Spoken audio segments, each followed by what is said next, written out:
아저 윤주사을은 점심시간인데 뭘 그렇게 열심히 일을 하십니까? 이게 밀린 일이 좀 있어서. 근데 임 사장이 웬일이시오? 네, 저희 드릴 말씀이 있어서요. 나한테 말이야? 무슨 얘기인데? 여기서는 말씀드리기가 어렵고, 아직 점심 전이시면 어디 가서 식사라도 하시죠. 조용히 부탁드릴 말씀도 있고요. 난 요즘 일부러 점심을 거르고 있어. 이 나이가 들면서 이 체중만 자꾸 늘어나서 말이야. 임 사장 왜 웃어? 아닙니다. 임 사장이 나한테 부탁할 얘기란 뭐요? 어제 구청에서 저 새로 중축한 가게 때문이라고. 네, 그래서 여러 말 할 것도 없어요. 저 허물어요.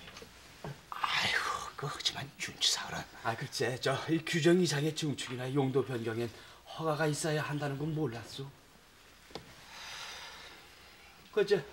임 사장 같은 집장사가 그건 몰랐다면 말이 안 되지. 윤주사을은 사실은 두 말 할 것도 없어요.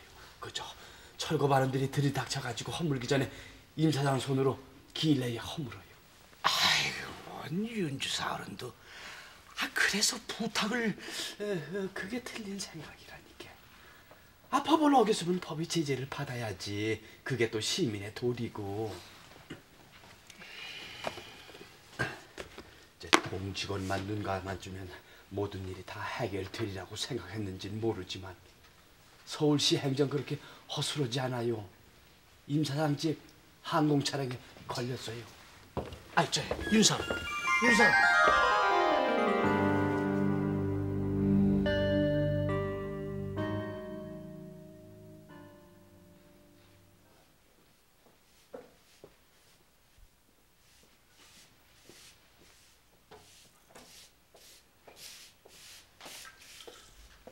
아, 그럼 맨날 가게 청소만 하면 뭐라노? 새도 안 나가는데. 아 누가 알아요? 어디라도 당장 나가게 될지. 아이고, 그렇게 되기만 하면은 경식이 등록금 걱정 안 해도 되게. 근데 내가 뭐라고 그랬지?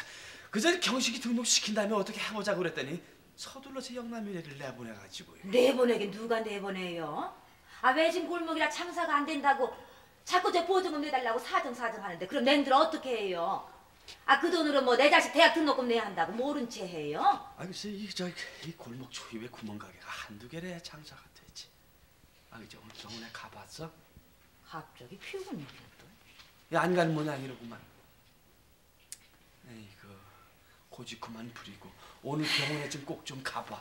저 맨날 머리가 아프다고 어지럽다면서 그러다 큰 병 되면 어쩌려고 그려? 아 설마 죽을 병이야 걸렸으려고요.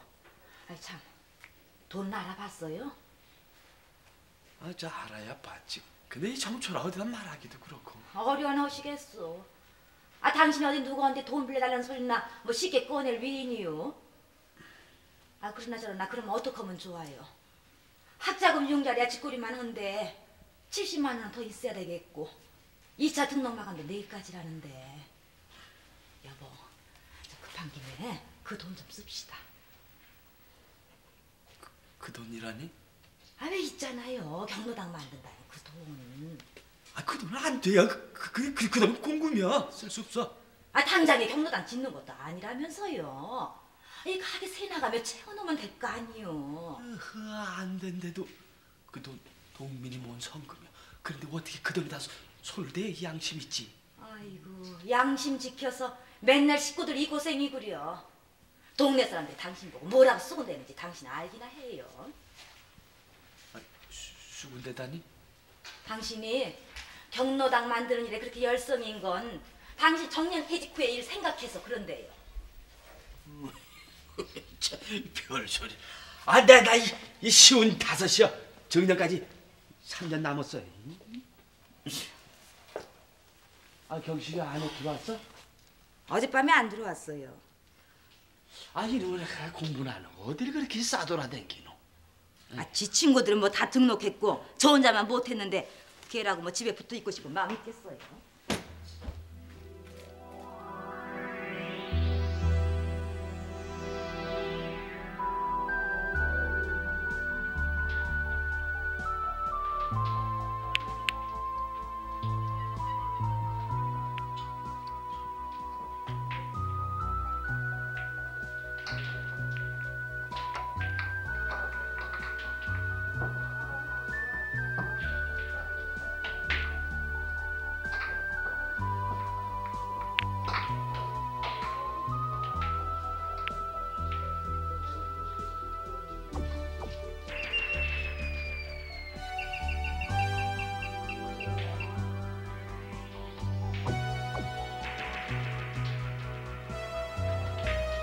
얼마예요?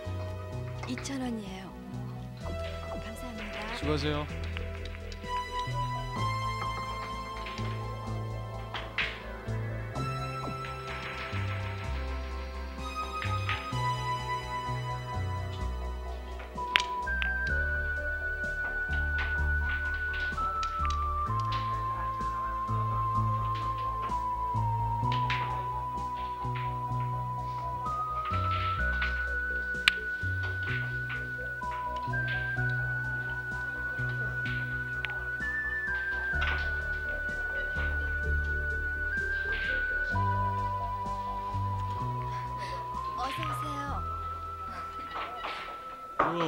경식이 와 있었구나. 안 켤래? 그럴까? 얼마로 할까? 내기를 하자고? 그러면야. 그냥야 재미없잖아. 그래, 한번 해. 오늘 밤 어때? 야, 너 어떻게 좋아? 야.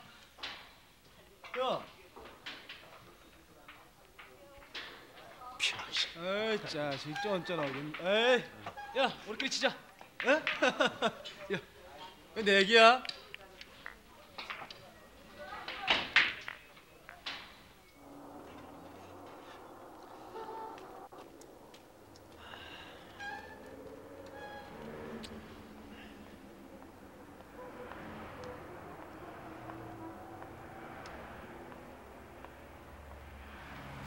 기왕에 늦은 대학 1, 2년 늦게 나왔다고 해서 네 인생이 어떻게 되는 거는 아니고 다 지할 탓인겨.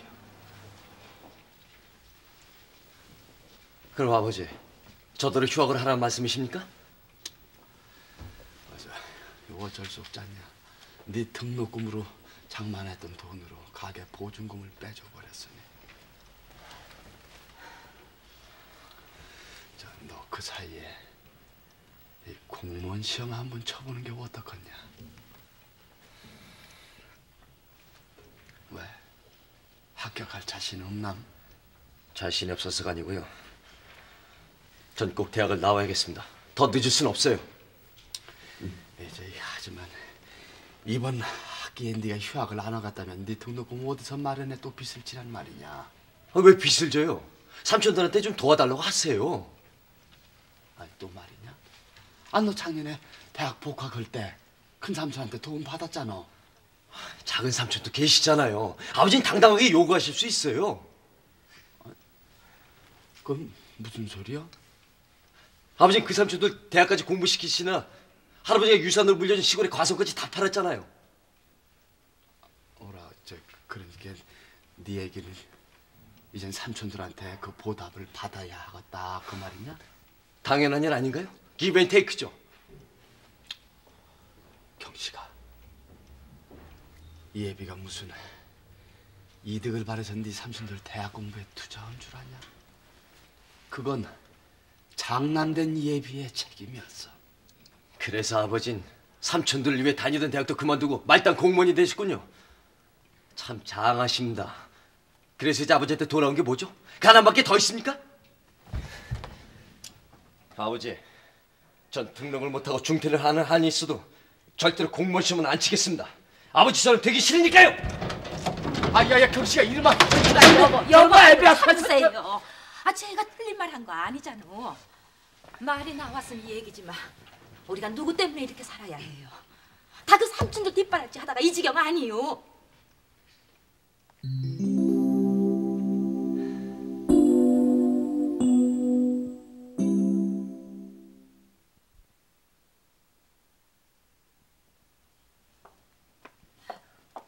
너 웬일이니? 어제도 집에 안 들어오고. 엄마 걱정하시는 거 모르니? 미안해 누나. 사무실에 바쁠 텐데 나오라고 해서. 괜찮아. 안 그래도 걱정했었어. 누나, 돈 있으면 좀 줘. 아니, 갑자기 돈을 무엇에 쓰려고? 아유, 그리고 내게 무슨 돈이 있니? 오늘이 누나 월급 날리는 거 다 알아. 아유, 아직 안 받았어. 오후에나 나올 거야. 얼마나 필요한데? 한 5만 원쯤. 어머, 얘 좀 봐. 아, 그런 큰 돈을 나보러 달라면 어떡하니? 아버지한테 달라야지. 내 앞에서 아버지는 얘긴 마. 너 갈래? 좀 앉아. 나도 경식이 너한테 할 얘기가 있으니까. 너 점심은 먹었니? 여기서 라면 먹었어. 아유, 왜 궁상스럽게 라면을 사 먹고 다녀? 집에 밥이 없어서? 누나만 알아도 나 당분간 집에는 안 들어갈 테니까. 뭐라고? 겨우 한 학기에 복학했다가 휴학하고 대학을 다니는 건지 마는 건지 할 바엔 돈이나 벌어야겠어. 네가 무슨 수로? 두고 봐. 어쨌든 난 집에는 안 들어갈 생각이니까. 너도 참. 아이, 아버지가 너 대학 졸업시키기 싫어서 돈 쌓아두고 휴학하라는 거니? 형편이 그렇잖아. 아휴, 엉뚱한 생각 말고 이걸로 친구들하고 어울려 기분 풀고 집에 들어가. 2만 원이야. 월급 받았다면 5만 원 다 채워줄 텐데. 미안하다 얘.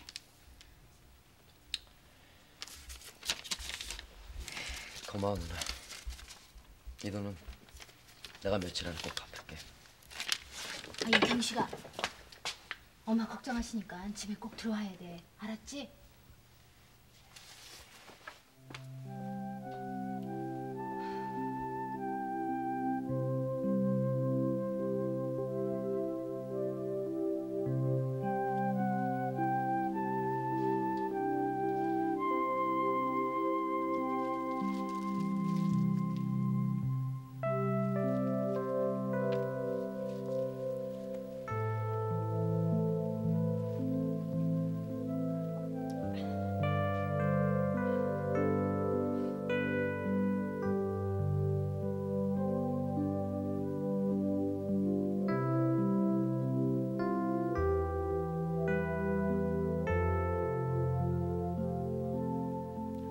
그래서 아버진 삼촌들 위해 다니던 대학도 그만두고 말단 공무원이 되셨군요.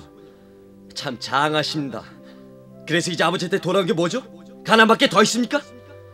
아버지, 전 등록을 못하고 중퇴를 하는 한이 있어도 절대로 공무원 시험은 안 치겠습니다. 아버지처럼 되기 싫으니까요.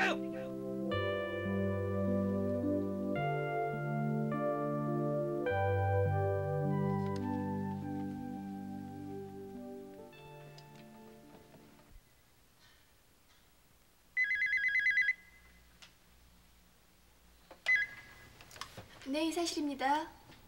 계십니다만 어디시죠? 네, 잠깐만요. 이사님, 전화 받으세요. 누구야? 형님이시래요. 그래? 형님이 웬일이실까? 아, 여보세요? 아, 형님이세요? 예, 그려. 나다. 바쁠 텐데 이렇게 전화라서 미안구나. 예, 내가 널 좀 만났으면 해서. 오늘 말입니까? 예, 이제 그랬으면 싶다만. 왜 시간 없겠냐? 글쎄요. 그럼 퇴근하시고 형님이 집으로 오시겠어요? 아니 뭐 그럴 필요는 없고 밖에서 잠깐 만났으면 싶구나. 집엔 기수 씨도 계실 거고. 왜요? 제 집사람 있으면 뭐 안 될 얘기입니까? 그런 건 아니다만 어쩐지 번거로울 것 같아서. 그럼 형님이 퇴근 전에 저희 사무실로 오시겠어요? 제가 기다리고 있을 테니까요. 그래 알았다. 그럼 지금 내가 바로 너한테로 가. 그 빌딩 지하다방에서 전화를 하마. 예, 기다리겠습니다. 집안에 별거 없으시죠? 형수님도 건강하시고요. 그럼. 네 집안도 다 무거워지? 예. 궁금해가지고 막내한테도 전화를 했더니 지방에 출장 중이랴. 그 회사에서 막중한 책임 맡다더니 바쁜 모양이대. 뭐 중책이라야 각 지방 대리 점 돌면서 수금해 오는 일이죠. 그게 얼마나 막중한 책임 있는 일이냐. 그래서 늘 걱정을 하고 있습니다. 그 많은 돈 만지다 보면 엉뚱한 생각을 들 때도 있으니까요. 증권이다 부동산 투기다 해서 요즘 그 유혹이 좀 심한 세상입니까? 나한테 무슨 소리라고. 지 형들이 재정 보증이 서 있는데 걔가 설마. 저도 뭐 승규를 못 믿어서가 아니고요. 염려를 해서죠. 근데 형님 오늘 무슨 일로? 너한테 아쉬운 소리를 할까 싶어서. 저 경식이 등록금 때문이지 뭐냐. 마감 날이 언젠데요? 이제 1차 기일은 넘겼고 2차 기일이 내일까지라는 거. 형님도 참. 지금에 와서 그 말씀을 하시면 어떡해요? 여유를 주셔야죠. 글쎄 뭐 어떻게 마련이 되려나 했었지. 그러면 가게만 내보내지 않았어도. 번번이 아쉬울 때만 찾아와서 이건 미안구나.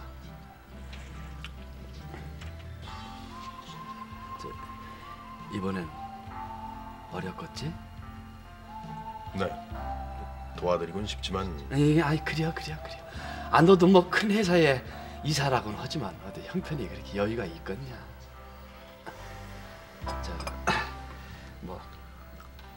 꼭 기대하고 널 찾아온 건 아니니까 부담 갖지 마라. 내 경식이 놈한테 이번에 휴학계를 내라고는 했지만 이놈이 그저 번번이 실망하는 눈치여서.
경희, 오늘 우리 집에 갈까? 부모님이 경희를 무척 만나보고 싶어 하셔. 다음에요. 아니 왜? 아무런 준비도 없잖아요. 준비할 게 뭐가 있어? 그저 인사만 드리면 되는 건데. 그래도 오늘은 안 돼요. 집에 무슨 일 있어? 저 별다른 일은 아니고요. 엄마가 아파서 일찍 들어가 봐야 돼요. 그래? 그럼 나도 병문안 가야겠는데 차제 경희 시부모님께 인사도 드릴 겸해서 말이야. 그건 안 돼요. 나 참, 안 될 게 뭐가 있어. 어차피 언제고 인사를 드려야 할 거 아니야. 하지만 기영 씨에겐 집에다 비치지도 않았단 말이에요. 이제 보니 경인 참 태평이로군. 우리 집에선 얼마나 내 결혼을 서두시는지 알고나 있어? 결혼이 뭐가 그리 급해서 그래요? 몰라서 물어? 내가 우리 집 장남이잖아. 참, 그러니까 부모님께서 서두시는 게 당연하지. 남자 나이 30이 적어서, 그리고 여자 나이 26도 결코 적은 나이는 아니잖아. 벌써 우리가 만난 게 1년이 넘었어. 회사에서도 우리 사이를 다 알고 있고. 그런데 경인 뭘 주저하는 거야? 주저하는 게 아니에요. 그럼? 기영 씨네 집안과 우리 형편이 너무 차이가 지니까 망설여지는 거죠. 원 별소리를 다 듣겠네. 우리 두 사람이 좋으면 그만이지 집안이 무슨 상관이야? 그래도 제 입장 그렇지가 않잖아요. 혼숙감도 제가 벌어 장만할 정도로 우리 집은 가난한걸요. 경희, 그런 쓸데없는 걱정할 거 없어. 오히려 아버님이 청빈한 공무원이란 걸 경인 자랑으로 알아야 돼.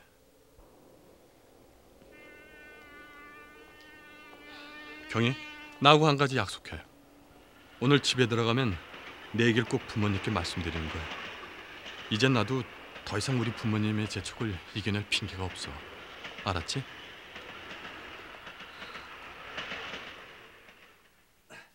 그래 저 애들은 아무도 아직 안 들은 모양이구만. 당신 병원에 가봤어? 그러면요. 그게 뭐야 병원에서? 뭐 괜찮대요. 그게 무슨 병인데? 무슨 병인지 뭐 자세히 말하진 않지만 그냥 괜찮대요. 아이고 이 사람 또 병원에 안 간 모양이고. 무슨 죽을 병에 걸린 것도 아닐 텐데 날 병이면 어련히 날려고요. 그게 틀린 생각이야. 그럼 병원은 뭐 때문에 있는 거요? 시장하실 텐데 어서 방으로 들어가세요. 나 저녁 먹었어. 누구하고요? 그래 저 아들 큰 삼촌하고. 어머나 그래요? 그러면 우리 경식이 등록금 얘기 좀 꺼내시지 그러셨어. 아주 그러려고 찾아가긴 하지만. 왜요? 복학때 도와줬으니 안 된다고 합니까?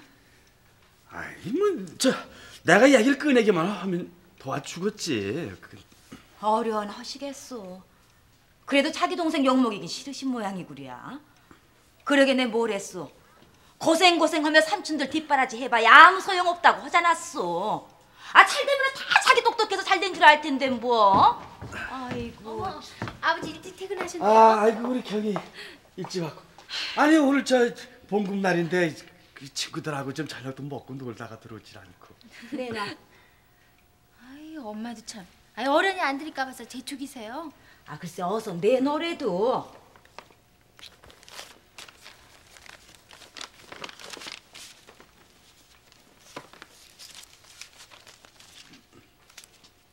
왜 이것뿐이냐? 원피스 한 벌 샀어요. 뭐라고? 얘가 철이 없기는 지금이 어느 때인데? 내일까지 네 동생 등록금 못 내면 휴학해야 된다는 건 몰라서 하는 말이야. 미안해요 엄마. 하지만 입을 게 있어야죠. 지금 입고 있는 이 옷은 어때서? 그만 좀 해둬. 그 돈 있다고 경식이 등록시킬 수 있는 것도 아닌데 뭘 그렇게 야단을 쳐. 지가 불어서 지오대에 있는구만. 그래도 그렇죠. 얘가 철이 없기는 근데 얘! 이거 저 소갈머리 하고는. 이게 다 당신같이 알량한 양반 남편으로 모시는 덕분이라고요.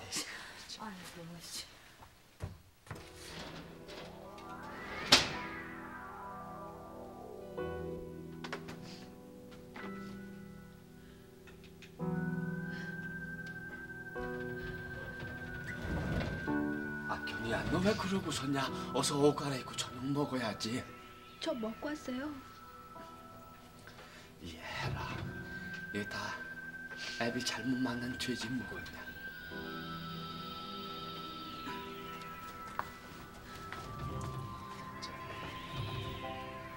경이야, 네가 엄마를 이해해라.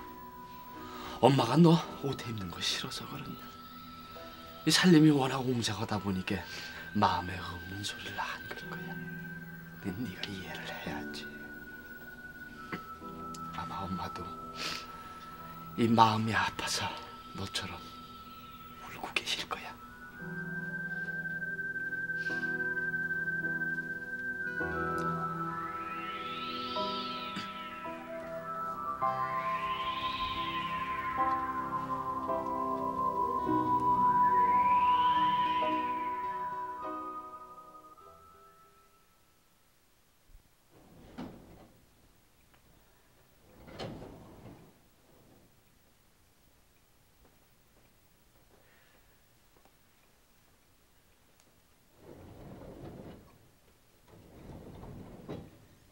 아버지.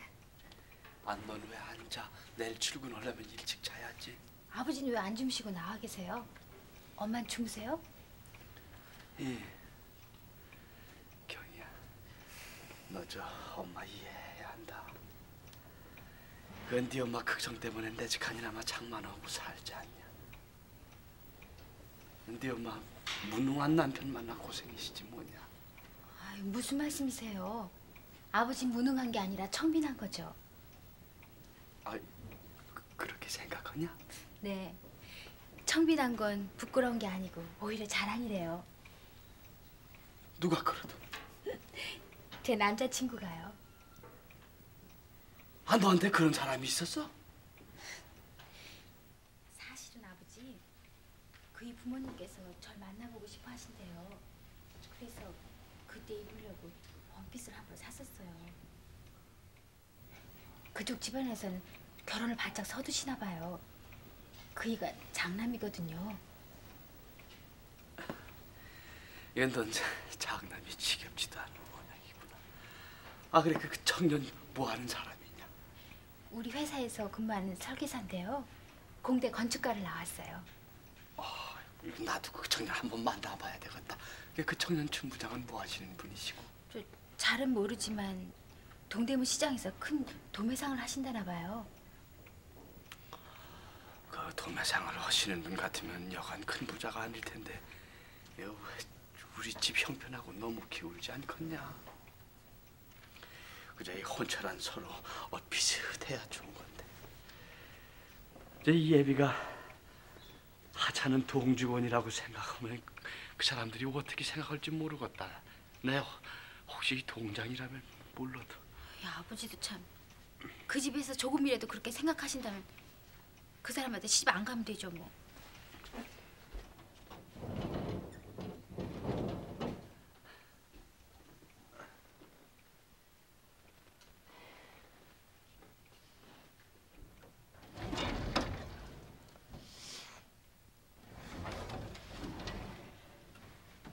당신 경희 얘기 들은 모양이구만. 근데 왜 울어? 가슴이 철렁하니까 그렇죠. 철렁할 건 또 뭐가 있노? 딸내미 대견스러우면 대견스러웠지. 누구는 뭐 대견스럽지 않아서 하는 소리요. 너무 막막해서 하는 말이지. 그쪽에서 그렇게 결혼을 서둔다는데 지금 당장 결혼 날짜라도 잡혀봐요. 우리 형편에 뭘로 시집 보내요? 혼수감 하나 편변히 장만해 놓지도 못했는데. 그렇긴 하지만 설마 어떻게 안 되겠어? 아이고 태평스러운 양. 아이고.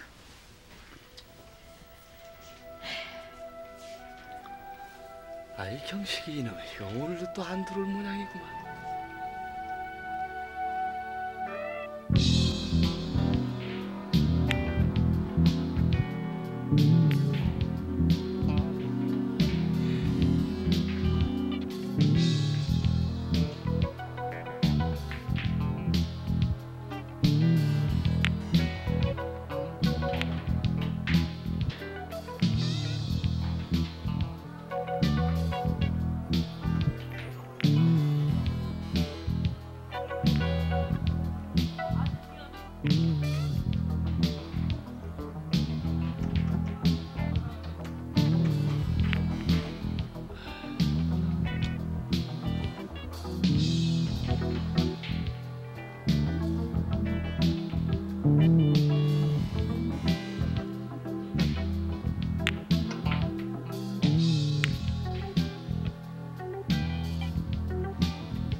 야.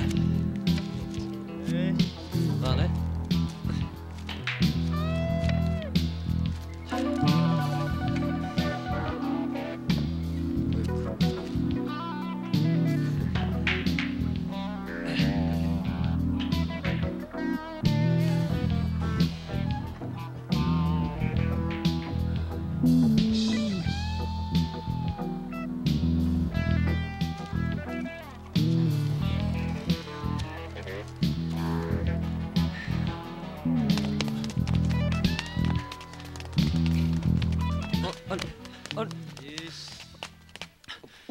왜 그런 거야?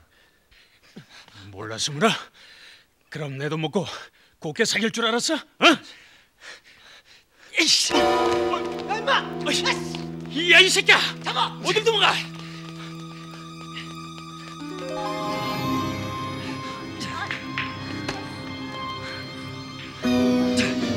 다가오지 마! 여기 지켜야! 자식, 감히 하룻밤아직 법무서운 줄도 모르고 좋은 말 할 때 어서 내놔! 이놈은 내가 게임에서 정당에 있다는 거야! 다가오지 말도! 경수님! 나오지 마! 에이! 야!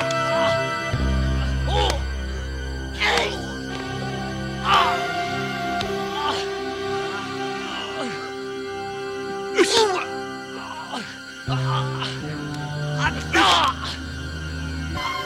안 돼! 눈은 절대 안 돼!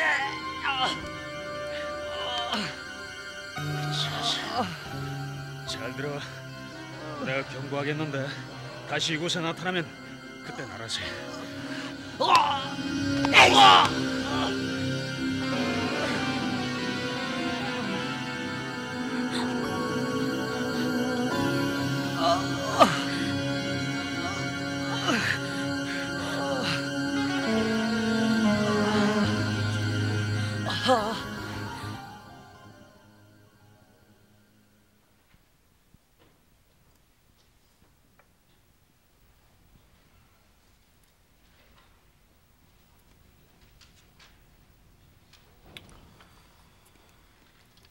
많이 아프지?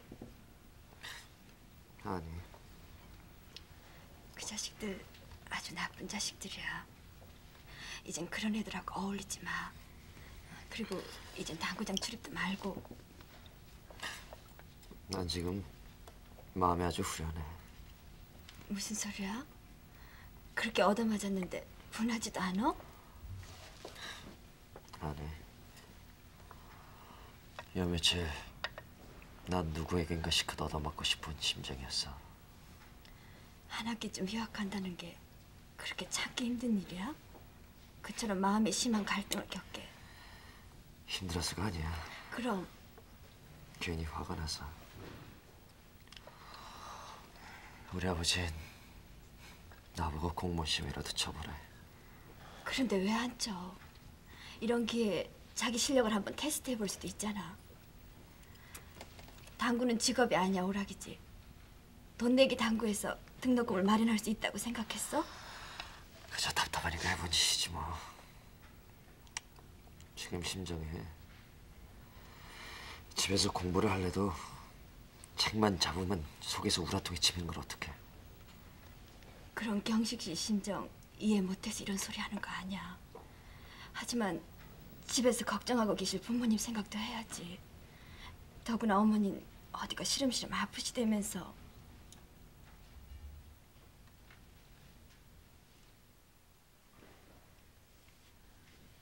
계십니까? 누가 오셨어요? 아이고.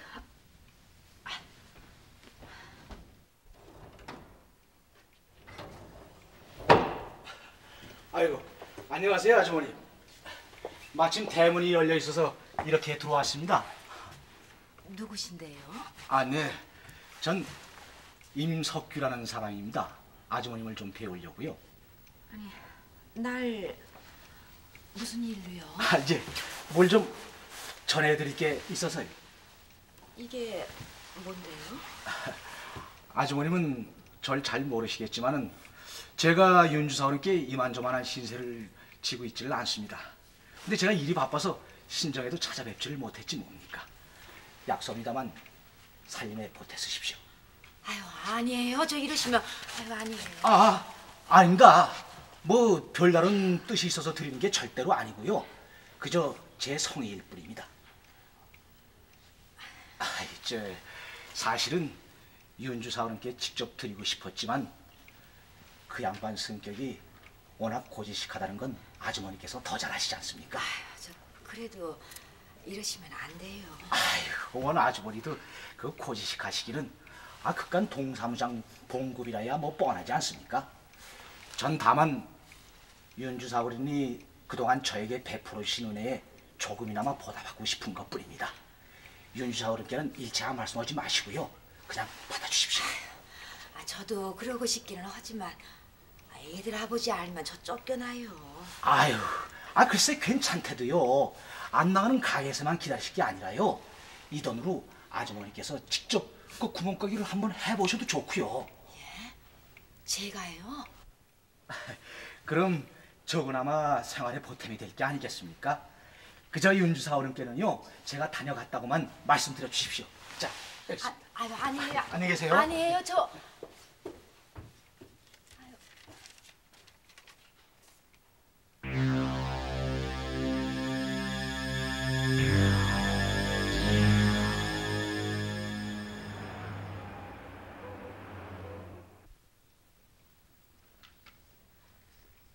지금 당신 뭘 하고 있는 거예요? 가게에 들여놓을 품목들 적어보는 거예요. 그건 못하러. 가게 새도 안 나가는데 내가 직접 한번 해볼까 해서요.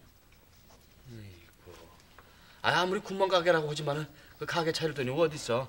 경식이 등록도 못 시켰는데. 빚을 내서라도 한번 해볼래요. 빚줄 사람은 있고? 알아보면 있을 테죠 뭐.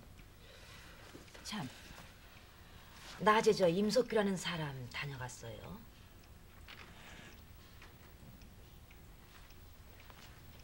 그 사람이 왜? 당신한테 그동안 신세도 많이 졌고 그냥 다녀갔다고만 전해달라던데요.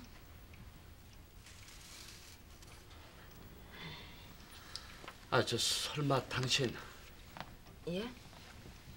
그 가게 차리겠다는 돈 그 사람한테 이미 받은 거 아니야? 네.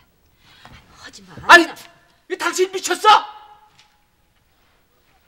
그 돈이 어떤 돈인 줄 알고 함부로 받아. 당신이 네 물인 줄 몰랐어? 아무리 돈의 환장을 할 기로서니 그래 공무원 생활 30년을 먹칠하려고 드는 거예요 뭐야? 그래요. 돈에 미치고 환장해서 그 돈 받았어요.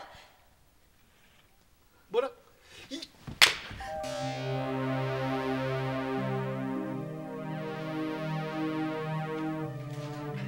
미쳐도 가난이 미쳤구만. 아무리 가난이 지겹고 돈에 환장을 해서도 그렇지 그 돈이 오면 네 물인 줄 알면서 준다고 그래 던쩍 받아? 그래요. 이제는 고생이 친절이가 나서 내 물인 줄 알면서도 받았어요. 100만 원이란 돈이 우리 생활의 꿈 같은 돈 아니에요?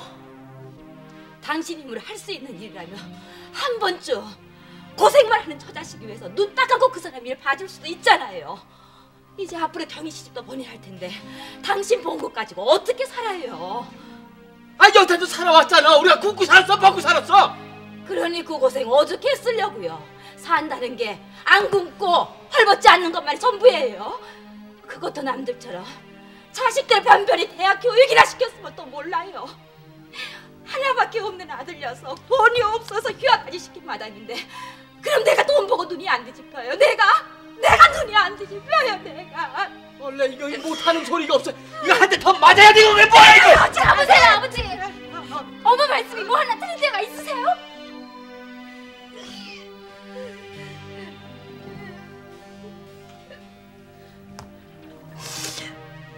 경희야, 너까지 그런 소리 하는 거야?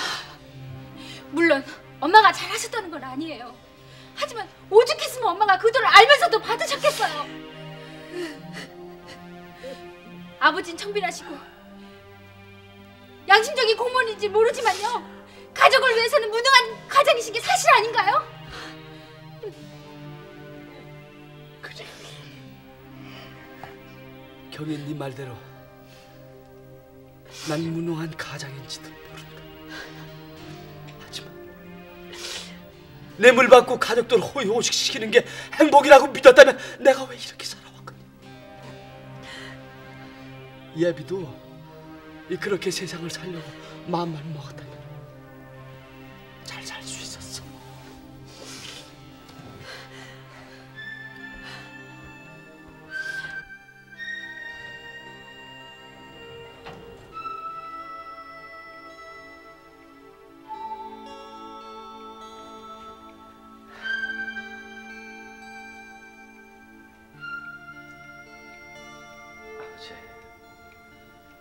아, 왜 집에 들어왔으면 들어오질 않고.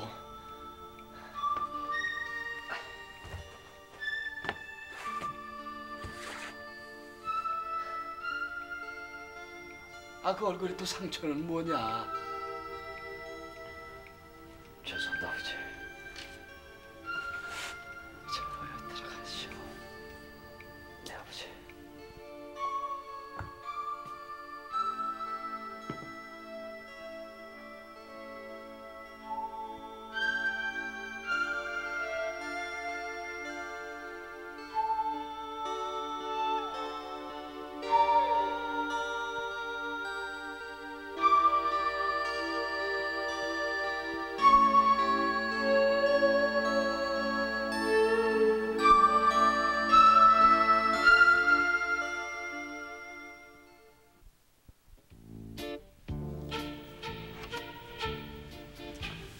이거 도로 받으시오. 세상 너무 쉽게 살려고만 하지 말아요. 윤주사을은 그 뭐 별다른 뜻을 가지고 아주머니께 드렸던 돈이 아닙니다. 근데 뭘 오해하고 계신 것 같군요. 오해라고요? 예. 우리 더 이상 긴 얘기하지 맙시다. 내 입에서 거친 얘기 나가기 전에. 윤주사을은 글쎄 더 이상 말하지 말자니까요. 나 바빠서 그만 가겠소. 윤주사을은 그렇게 고지식하게 사신다고 누가 상이라도 준답니까? 괜히 그러지 마십시오. 세상은 윤주사을은 혼자 살아가는 게 아닙니다. 그래봤자 고생밖에 더 하시겠습니까? 아, 그 임사장이 왜 걱정이시오? 고생을 해도 내가 하는 고생이니까 날 동정할 생각 말아요. 아이, 윤사을.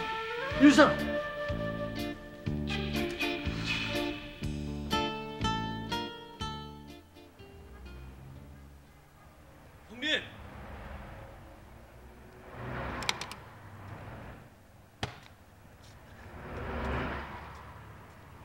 어딜 다녀오십니까?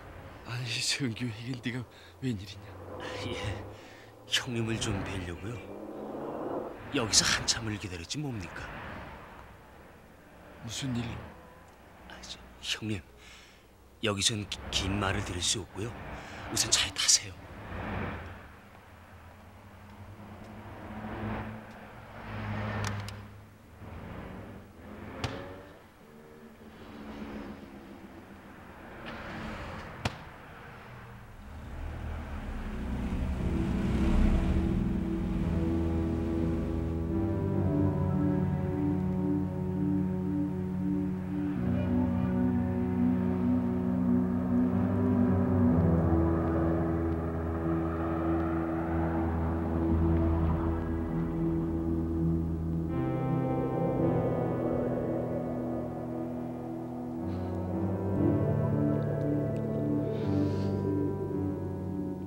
어쩌다 그런 실수를 했냐?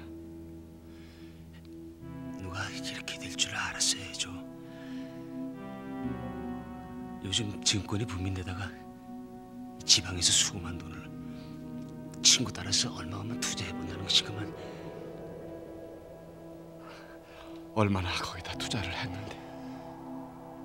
한 3천만 원쯤 돼요. 아니, 그럼 쫄딱 그 많은 돈을 다 날려버린 거냐? 그렇진 않아요, 형님. 문제는 시간이죠. 다시 장이 회복세로 돌았으면 일이 잘 되면 큰 돈을 벌 수도 있어요. 아, 그럼 뭐가 문제란 말이여?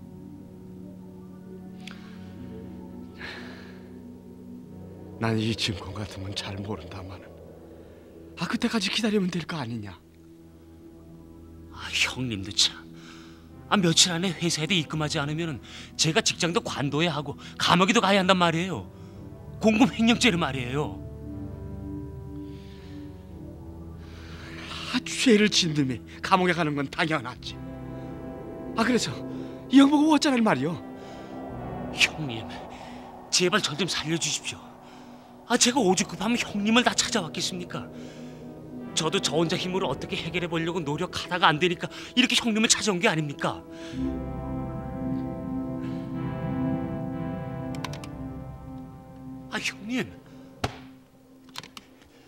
형님, 형님. 그래, 성규 네가 생각하기는 아직도 이 형한테 그만한 능력이 남았다고 생각하냐? 그럼 어쩝니까? 형님께서 절 도와주시지 않으시면요.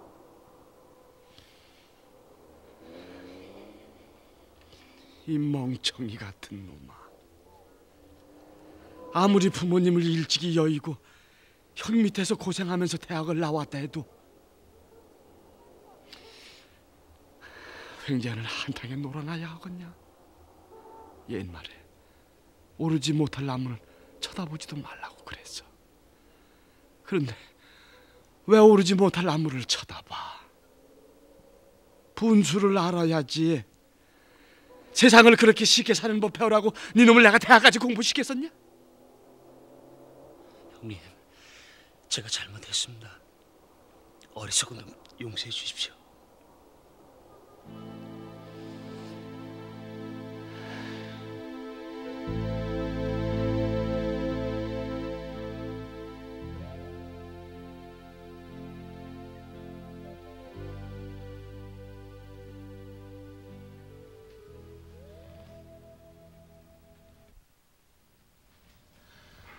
왜 한말 없냐?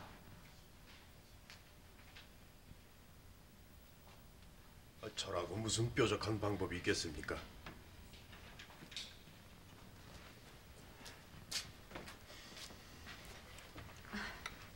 차 좀 드세요.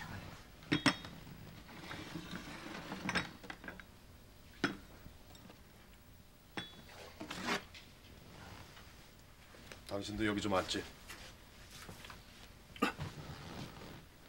어차피 다 알아야 할 일이니까. 당신도 지금까지 한 말 다 들었지? 네.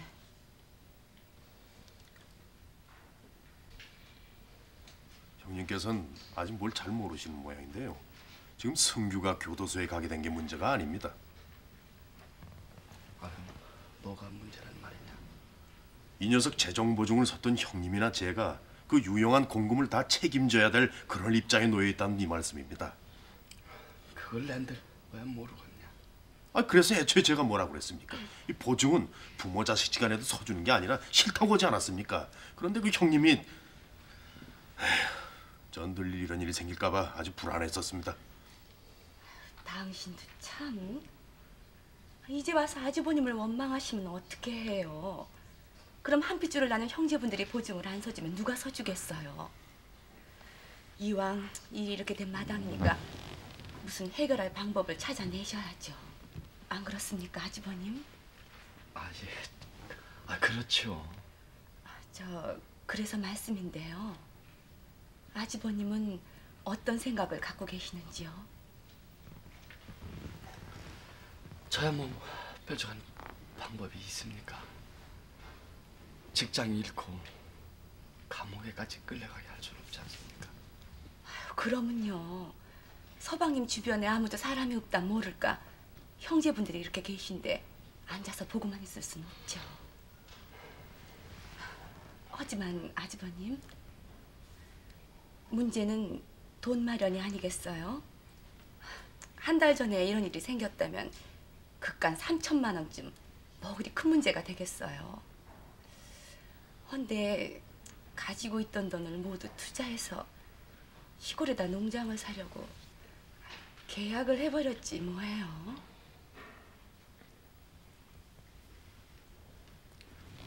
그렇습니다, 형님. 그래서 제가 이렇게 지금 암담해하고 있는 거 아닙니까? 그만들 두세요. 예?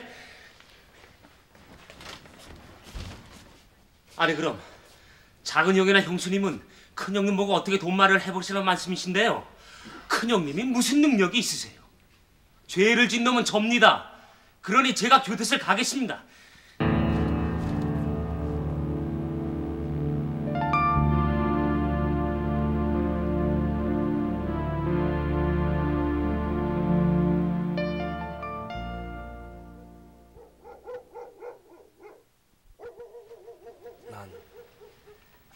이 세상에 두 종류의 사람들이 살고 있다고 생각한다. 돈은 많아도 마음이 인색한 사람과 돈은 없지만 마음이 부자인 사람들 말이다. 내가 그동안 며칠 고민을 했었다. 그러나 작은 삼촌을 도울 수 있는 길은 한 가지 방법밖에 없다. 그래, 얘들아, 이 집 파는 게 어떨까 싶은데. 뭐라고요? 안 돼요. 그건 절대로. 여보. 뼈를 깎고 살점 떼어서 당신 동생들 뒷다거리 다 해준 뒤끝이 뭐예요? 공부시키고 결혼시켰으면 됐지. 빚까지 갚아줘야 해요? 아직도 형님으로 남았어요? 아직도 뒤치다거리가 남았어요? 글쎄, 이건 뒤치다거리가 아니여. 이거 재정보증인의 책임이고 그건 형님 된 책임이지. 형님 노릇하고 받은 게 뭐예요 도대체? 받은 건 없지. 받자고 한 일도 아니었고. 다른 건 다 당신 마음대로 하셔도 이 집만은 절대로 안 돼요. 이 집마저 없으면 그럼 우리는 길거리로 나앉자는 말씀이세요? 내 눈에 흙이 들어가기 전에 그렇게 못해요.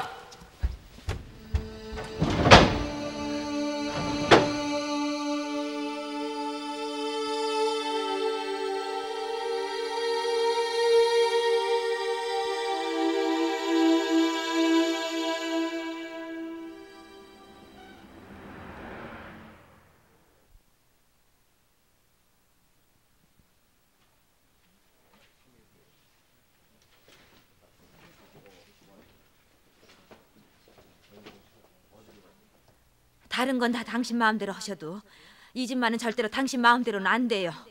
이 집마저 없으면 그럼 우리 길거리로 나앉자는 말씀이세요? 내 눈에 흙이 들어가기 전엔 그렇게 못해요.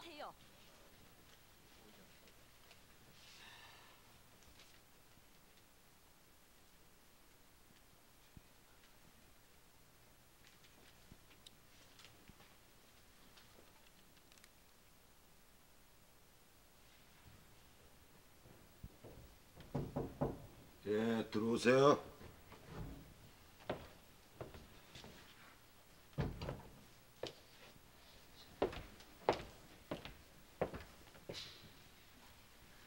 아니, 뭡니까 이게?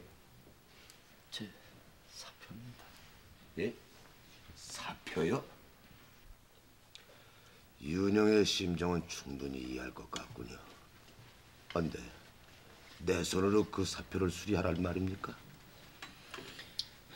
죄송합니다, 동장님.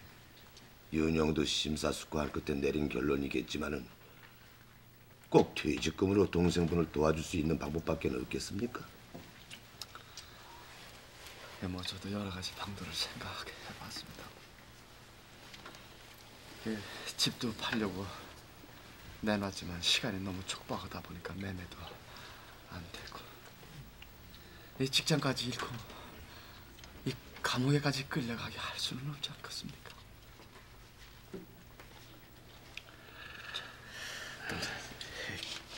그 얘기 이제 그만하시고 제자 한잔 받으십시오. 네. 됐어. 윤영, 너무 딱해서 하는 말입니다. 우리가 무엇 때문에 그 가난을 무릅쓰고 공무원 생활을 해왔습니까? 아무런 대과 없이 명예롭게 정년퇴직을 하겠다는 그 일념 때문 아닙니까? 그게 보람이기도 하고요. 그런데 그 2, 3년을 앞두고 사표를 내시다니요.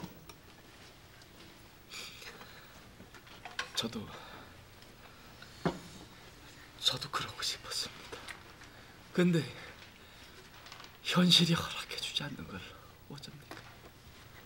그럼 이제 나 혼자 어쩌란 말입니까? 윤영하고 둘이서 추진하던 경로당 사업 말입니다. 그 경로당은 나도 재직 중에 마지막 사업이었고요. 윤영하고 둘이서 정년 퇴직을 해서 매일같이 거기서 바둑이나 두며 남은 인생을 소일하자고 우리 약속하지 않았습니까? 죄송합니다. 죄송하다는 말 한마디로 윤영은 차 도망칠 수 없어요. 나녀 동장의 직권으로 절대로 그 사표 수리할 수 없으니까 윤영도 그리 아시고 우리 모처럼 마음껏 한번 취해봅시다. 자, 내 잔 받아요. 아니, 그건 뭡니까? 서비스입니다. 이거 많이 드세요. 아니, 이게 이러면 민폐를 끼치는 건데. 다 오고 가는 인정이지 민폐는 무슨 민폐입니까? 그래요? 아이, 그럼 이거 안주 때문에 술 한 병 더 시켜야 되겠습니다. 자, 윤영, 우리 한번 취합시다. 자,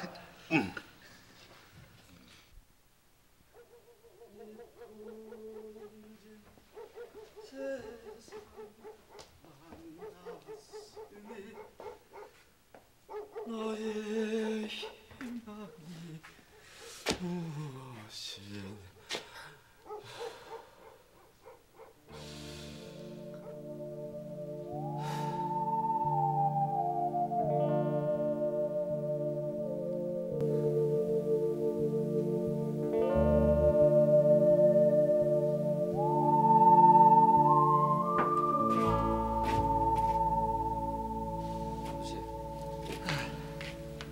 왜 집엔 안 들어오시고 여기 그러고 계세요? 경식아, 저 달차 무척 밝군. 저 달 쳐다보면 뭐 생각나는 거 없냐? 있어요, 아버지. 그래? 저 달을 보면 아버지가 생각나요.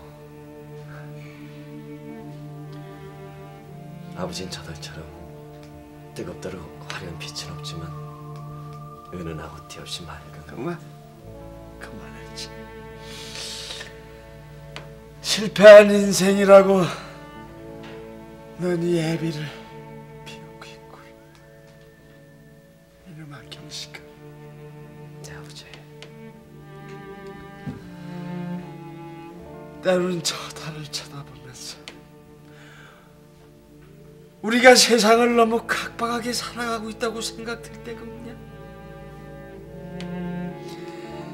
때로는 말이야, 저 달을 쳐다보며 눈물 짓고 인생을 어떻게 살아야 되는가 한 번쯤은 생각해보면서 살아가고 싶지 않고. 아버지, 오늘 왠지 집에 들어가기가 두렵다. 그렇다고 밤새 여기 서 계실 줄 없잖아요. 들어가세요, 아버지.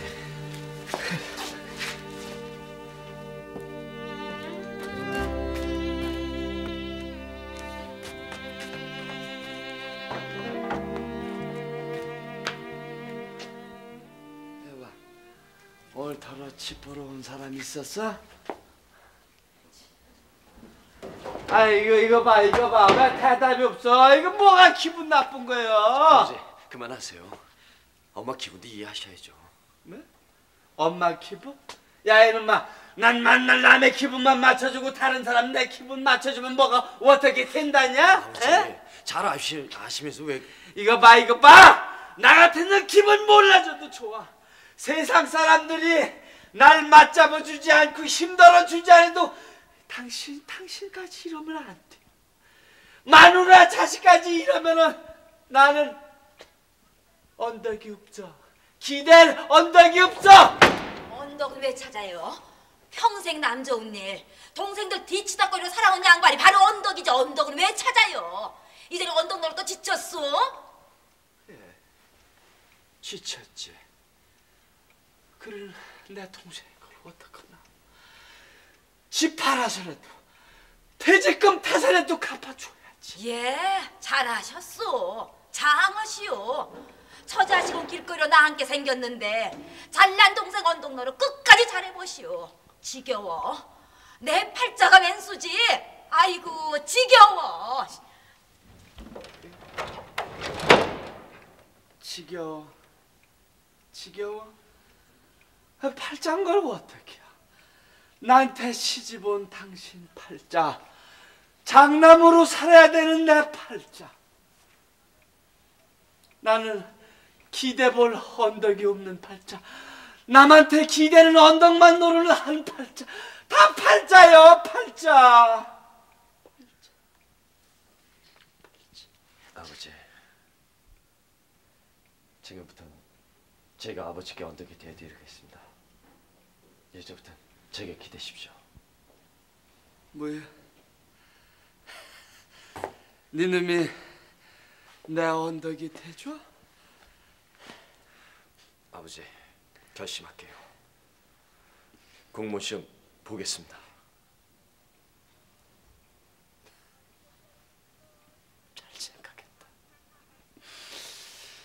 잘 생각했어, 지기라.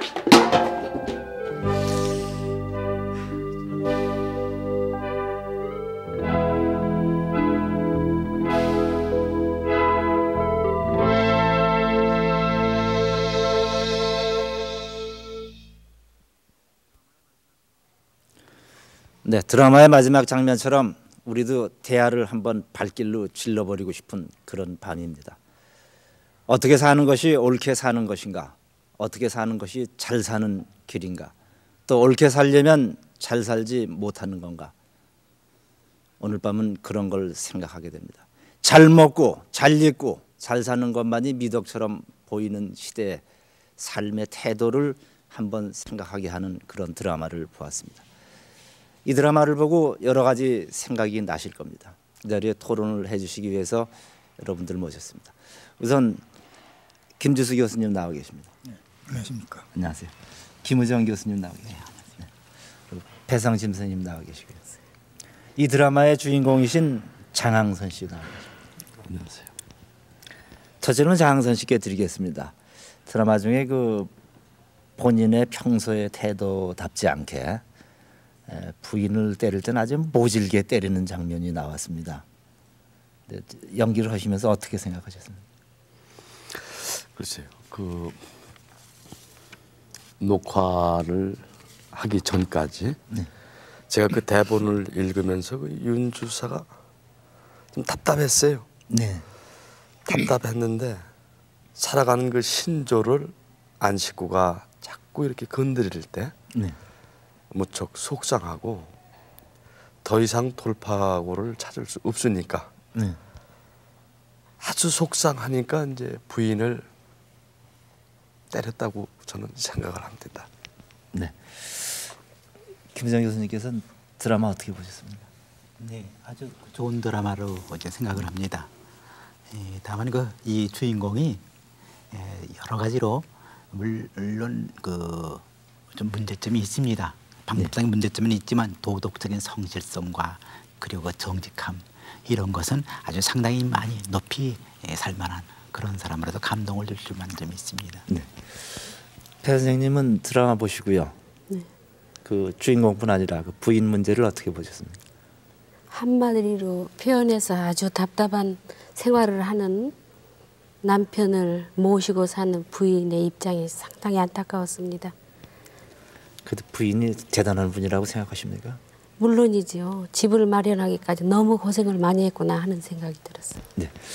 김주수 교수님은 드라마 보신 소감이 어떠십니까? 네, 그 참 공무원으로서 그 살아가는 그 방법이 아주 참 마음에 들었습니다. 네. 근데 그 참 공무원이라는 것은 참 그야말로 국민의 이제 공복이다 이렇게 이제 우리가 이제 알고 있습니다만은 사실 그런 분이 물론 많이라고 제가 생각되지만 또 그렇지 않은 분도 혹시 이제 있지 않을까 이렇게 생각할 때 아주 그 드라마를 통해서 공무원들이 다 저와 같았으면 얼마나 좋을까 그런 생각이 들었고 더군다나 지금 우리나라가 자꾸 잘 살게 되는 사람이 많고 눈에 들어오는 것들이 참 화려한 것들이 굉장히 많습니다. 근데 그러한 그 참 풍조에도 불구하고 참 그 곧게 참 박봉을 갖고 살아가려고 애쓰는 모습 대단히 기특하게 생각되는데, 다만 문제는 동생들에 대한 그 의무 이행은 참 좋은데 너무 이 동생들에 대한 그 책임감 같은 것을 주지 못했다 하는 점에 조금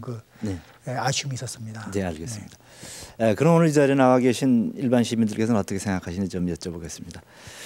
그 주인공인 윤주사의 생활 태도를 어떻게 보십니까? 너무 고지식하다고 보십니까? 아니면 정상적이라고 보십니까? 근데 어느 면에서는 정상적이겠죠. 근데 제가 보기에는 아주 답답해요. 왜요? 글쎄요, 너무 융통성이 없는 것 같고요. 지금 교수님이 말씀하셨듯이 그 동생들한테 그 책임감을 느낄 수 있는 기회를 안 주신 것 같아요. 너무 장남의 그 도를 자기 본인이 지키기 위해서 그런 거를 좀 느끼지 못하게 동생들한테 한 것 같아요. 그러니까 부인은 답답하죠. 네. 혹시 부군께서 장남 아니십니까? 아닙니다. 네. 그러면 그 드라마 속의 부인이 고생을 굉장히 많이 한 걸로 보이시죠? 그렇죠. 근데 부인이 끝까지 참지 못하시고 마지막에 그 봉투 하나를 받았는데 어떻게 생각하십니까? 그 유혹은 사실 그 입장에서 뿌리치기가 참 어려운 유혹이라고 보고 있어요. 그러나 그 어려움 속에서도 끝내는 남편한테 여러 가지로 공격하지만은 같이 살아온 연인으로서 이해를 하기 때문에 아마 다시 그 봉투를 내놓는 데는 참 아름다웠어요. 저기 계신 분께 여쭤보죠. 바깥분이 혹시 장남이십니까? 아니, 장남 아니에요. 네. 장남의 고충 같은 걸 잘 이해를 못 하시겠네요. 아니, 할 수 있어요. 저희 언니하고 동생이 맏며느리이기 때문에 옆에서 네. 지켜봤죠. 네. 형제분들이 그 오손도손 상부상조하고 살아야 되는데 이 드라마 속의 형제들은 어떻다고 보십니까? 글쎄요, 형님이 그 무조건 베풀기만을 바라는 동생의 태도도 조금 문제가 있고 형님도요, 부모가 안 계시니까 내가 그 부모 노릇을 해야 된다고 하는 것이 좀 지나쳐서 동생에게 너무 그 동생이 형님을 의존하게끔 하지 않았나. 네. 그러고 또 이제 윤주사는 자기 동생을 위해서 사표도 내고 집도 팔려고 이러고 있습니다. 어떻게 보십니까? 너무하시죠. 자식이 대학을 못 가서요, 막 나쁜 길로도 가고 그러잖아요. 그럴 때는 그랬죠. 그러려고 그러잖아요. 그런데 거기에서는 그만한 집도 못 팔고 그렇게 못 해주면서 동생의 그 처지에서는 집도 팔라 그러고 또 퇴직도 하시려 그러고 그러시잖아요. 네. 행복이라는 걸 현금으로 살 수 있다고 생각하십니까? 현금으로 살 수는 없지만 행복의 어떤 부분적인 조건으로는 이 물질이라는 게 들어갈 수 있다고 생각하는데요. 네. 그렇다고 해서 윤주사는 그런 불행한 사나이라고 생각하십니까? 근데 이 드라마상에서 윤주사 자신은 어떤 불행을 못 느낄지 모르지만 그로 인해서 그의 가족들이 너무나 불행한 것 같은데요. 불행하게 보십니까, 가족들은? 네, 알겠습니다. 그 경식이 아들이죠. 아들이 아버지가 휴학하려니까 조금 반발했잖아요. 본인 같으면 어떻게 하시겠어요? 제 같으면은 아버지가요, 그러니까 상당히 성공한 삶을 살려고 노력을 하시는 분이기 때문에, 그리고 제 생각과 저희 아까 텔레비 드라마에서 본 그 대사 내용 중에 성공한 삶을 정의할 때요, 그러니까 아무리 물질적으로 풍부하고 그래도 마음이 편안하지 못하면 불행하다고 아버지께서 그런 말씀하셨는데, 그 말씀이 참 옳다고 생각하고, 그 나름대로 이제 그대로 살아간다고 하면은 성공한 삶이라고 정의를 내린다면 당연히 아버님 말씀을 따라서 휴학을 하는 게 자식의 도리라고 생각합니다. 지금 많은 분들, 특히 여성들이 장선 씨를 매우 답답하고 고지식하게 느끼고 있습니다. 실제로 본인께서는 극중의 윤주사를 어떻게 생각하십니까? 저도 답답하고 또 답답합니다. 우리 여기 나온 인물 중에 윤주사를 한번 생각을 해봐야 되겠습니다. 자기의 땀과 자기의 노동이 아니면은 풀잎 하나 가져가지 않을 그럴 사람입니다. 그런데 대학교 다니는 아들은 돈이 없어 휴학을 해야 될 입장, 딸은 딸대로 결혼을 뒤로 미뤄야 될 입장, 머리가 띵띵 아픈 부인은 병원에도 못 갈 입장, 이렇습니다. 근데 게다가 동생들을 위해서는 정년퇴직 3년을 남겨놓고 사표 내는 사람입니다. 김혜정 교수님이 윤주사 어떻게 보셨습니까? 네, 지금 주인공 자신께서 답답하고 또 답답하다고 말씀을 하셨는데 저는 그렇게 답답한 윤주사로는 꼭 보질 않았습니다. 네. 오래전에 제가 타봤던 장항선 열차는 답답했어요. 참 그렇게 참 사람들 많더군요. 그런데 오늘 제가 본 건 좀 그렇게까지는 생각이 안 되고 네. 저는 이 몇 가지 생각을 해봤습니다. 첫째로 그 옛날에 우리 전통적인 가족 제도 하에서는 장남은 아버지가 돌아가셨을 때 그 아버지를 대신해서 자기 동생까지도 모두 다 자기 자식처럼 공부 다 시키고 책임을 다 졌었죠. 이제 그런 입장에서 볼 때에는 자기 동생들을 위해서 그렇게 애를 쓰고 감옥에까지 가게 된 그 동생을 위해서 그렇게까지 애를 쓰는 건 당연하다는 생각이 납니다. 그리고 이 둘째는 근데 이 동생들이 이미 대학까지 다 나와서 성인이 돼서 스스로 자기 생활 문제를 해결할 입장이 됐다. 이렇게 됐을 경우에까지 형이 그 동생을 끝까지 돌봐줘야 되겠느냐. 이런 입장에서 생각해 본다면은 형이 거기까지 너무 지나치게 많이 애를 쓰고 있지 않는가 하는 생각이 나는 겁니다. 근데 이제 세 번째로 이런 문제가 있습니다. 형이나 형제 간의 의리 관계나 또는 자식들, 가족들과의 관계나 이런 걸 다 떠나가지고 누구든지 급한 불부터 먼저 꺼주자. 이렇게 생각을 했을 때 동생이 감옥까지 가게 되고 직장도 떨어지게 됐으니까 우선 그쪽부터 돌봐주는 것이 당연한 것 같지만 만일 그렇게 해서 가령 자기가 집을 판다든가 또는 그 퇴직금을 받아가지고 그걸로 동생에 그걸 대준다고 할 경우에 가령 사표를 내고 퇴직금을 받게 된다면은 그거 이제 몽땅 거기다 돈 다 들어가야죠. 그리고 그 다음부터는 사표를 냈으니까 생활수단을 잃어버리게 됩니다. 네. 그렇게 되면 자기 자식들 더군다나 시집도 못 보내 또 등록금도 못 대줘 자기 아내는 병 들었을 때 더군다나 앞으로 월급 한 푼 못 받아오고 하면 어떻게 되느냐. 거기에 대해서는 그 아버지가 좀 지나치게 좀 소홀하다는 걸 생각이 나는 겁니다. 다만 이건 조그만 방법의 문제고 전체적으로 봐서 그 주인공이 갖고 있는 그 정신 그 성실함, 그 정직함 이것은 정말 본받아야 되리라고 생각을 합니다. 네. 선생님 그 우리나라에 그런 얘기가 있죠. 아버지가 없으면 장남에겐 청춘이 없다. 뭐 그런 얘기가 있긴 합니다만 그래도 윤주사의 태도 중에 자식과 부인을 대하는 태도는 어떻게 보십니까? 지금 드라마에서 보는 같은 그런 현실이 많이 있습니다. 네. 그 현실 속에서 여자이기 때문에 또 남편을 공무원을 만나서 고생하는 아내의 입장 있습니다. 그러나 그 자기 혈육인 형제들 일에는 재정 보증도 서고 네. 아들은 등록금이 없어도 사표를 낼 생각마저 못하는데 동생을 위해서는 사표를 내야 되겠다 하는 생각까지 할 수 있는 그런 그 사람들이 많이 있습니다. 현실에. 네. 그런데 이것은 나가서 생각해 볼 때요. 호주 제도를 이어받기 때문에 이런 일도 생기지 않는가. 장남이기 때문에 그런다 하는 얘기가 자꾸 나옵니다. 그래서 이거는 현실을 무시할 수 없기 때문에 여성의 입장에서 여성들이 해야 될 바 물론 그 뇌물을 받아서는 안 되지요. 그러나 뇌물과 사례와 인정과 어긋나는 것은 구분을 해야 되겠고 또 윤주사가 생활을 할 때 또 어느 정도까지 가족을 위한다는 책임감도 있어야죠. 네. 그런 것이 좀 못마땅한 생각이 드네요. 네. 김 교수님 그 처자식하고 자기 동생을 돌봐주는데 우선순위를 지금 윤주사는 동생한테 먼저 준 것 같지 않습니까? 네네. 어떻게 생각하십니까?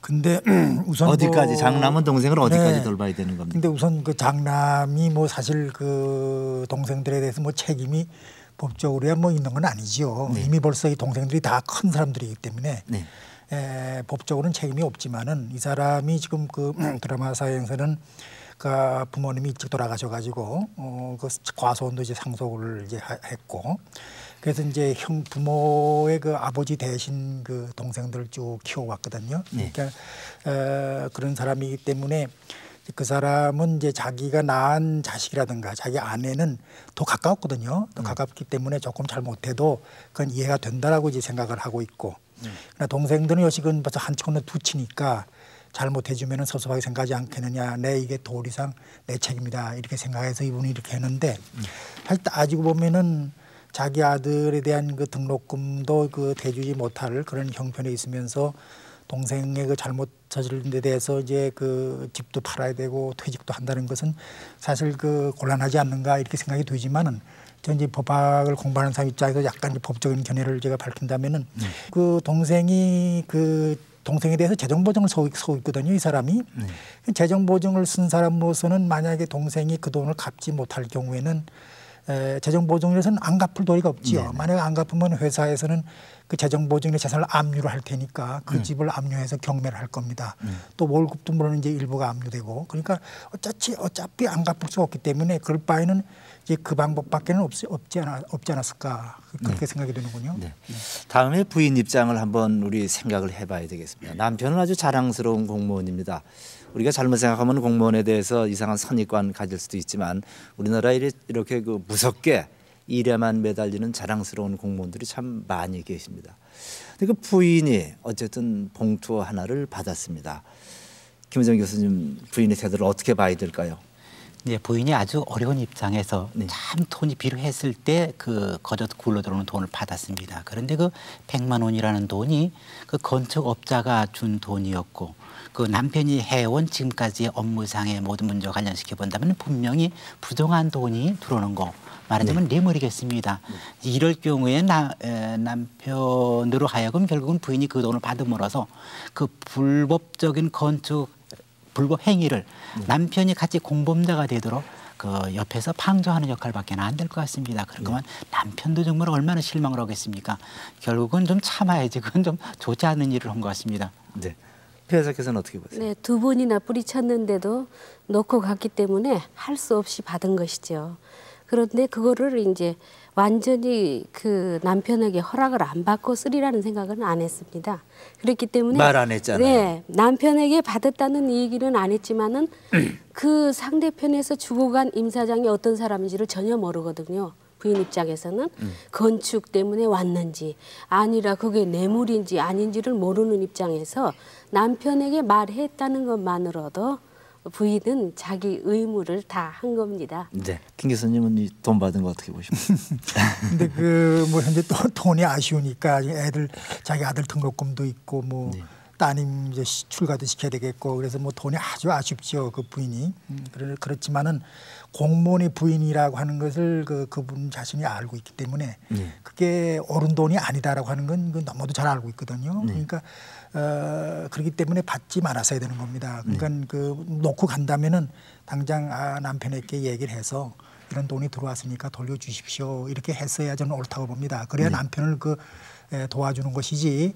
그게 결국 뇌물인데 뇌물이라는 것이 나중에 밝혀질 경우에는 그분은 그렇게 참 평생 동안 깨끗하게 살아오신 그 공무원인데 결국은 그 윤주사 말 맞다나 목질해 버리고 말고 참 그 끝이 대단히 불행하게 되지요. 그러니까 역시 남편의 뜻을 그냥 받들어서 그건 받지 말았어야 된다 이렇게 생각이 듭니다.